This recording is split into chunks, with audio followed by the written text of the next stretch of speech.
Hi, I'm Adam Scott, and I am going to write captions for New Yorker cartoons.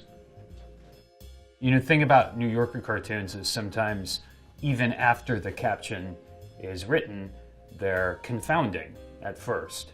But then you sit with them a while and it makes sense and then is hilarious. But I think for this one,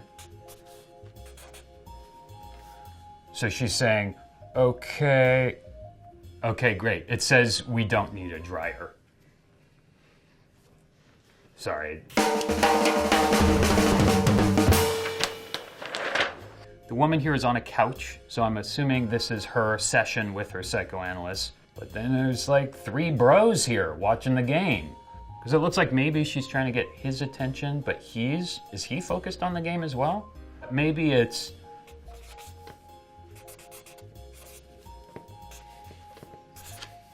Are you telling me you don't see them?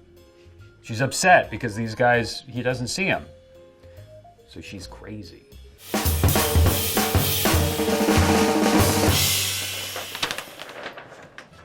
A couple people thinking about buying a car, but it appears that this car is actually a creature of some sort, a monster. And this guy, kind of typical used car salesman, he looks like he's trying to drum up the attributes of this thing. These people aren't entirely convinced. So what would it take to sell this thing to some people? Maybe... And the great thing is, it just eats up gas. Sorry. Okay.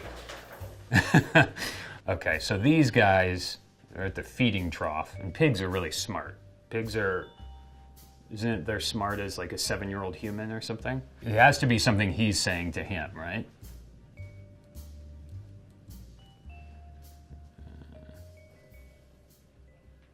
Yeah, I don't know. I got nothing for this one. All right. A couple people at a coffee shop, and they looks like they need a table, but a bunch of rhinoceros are sitting down and having coffee and eating muffins and stuff.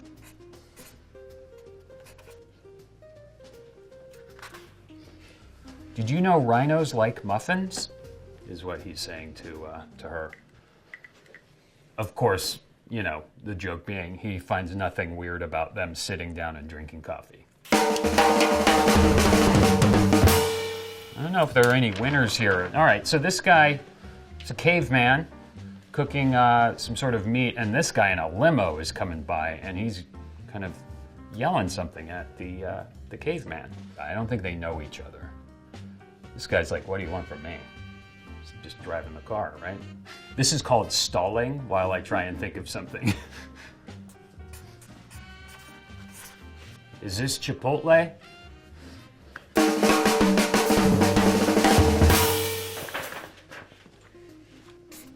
So this woman is on the couch chatting on the phone. Looks like maybe the building's about to be torn down because there is a wrecking ball coming right through their wall. This guy's kind of not a huge reaction, but he's definitely acknowledging what's happening. She seems nonplussed, but she is on the phone. So,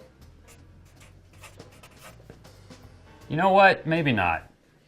Whatever she was planning there, it's not going to happen now. Wrecking ball just came into their living room. So.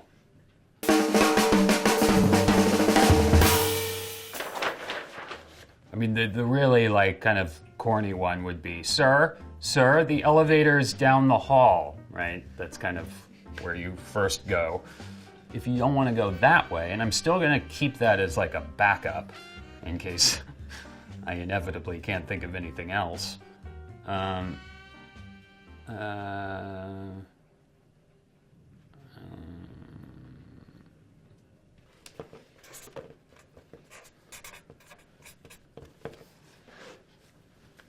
Went with the backup.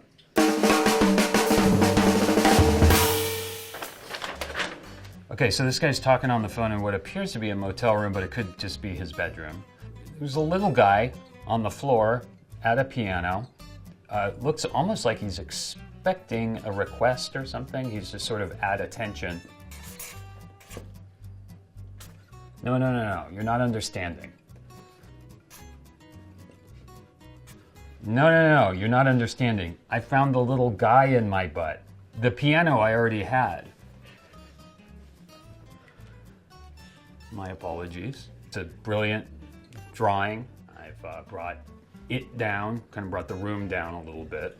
But I'm gonna stand by it. I'm gonna stand by what I wrote here today.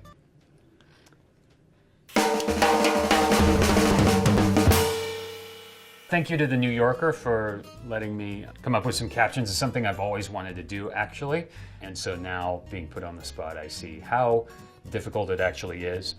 And, you know, how you can actually feel shame after coming up with certain ones. But it was really fun, and I remain a steadfast New Yorker cartoon fan. So thank you.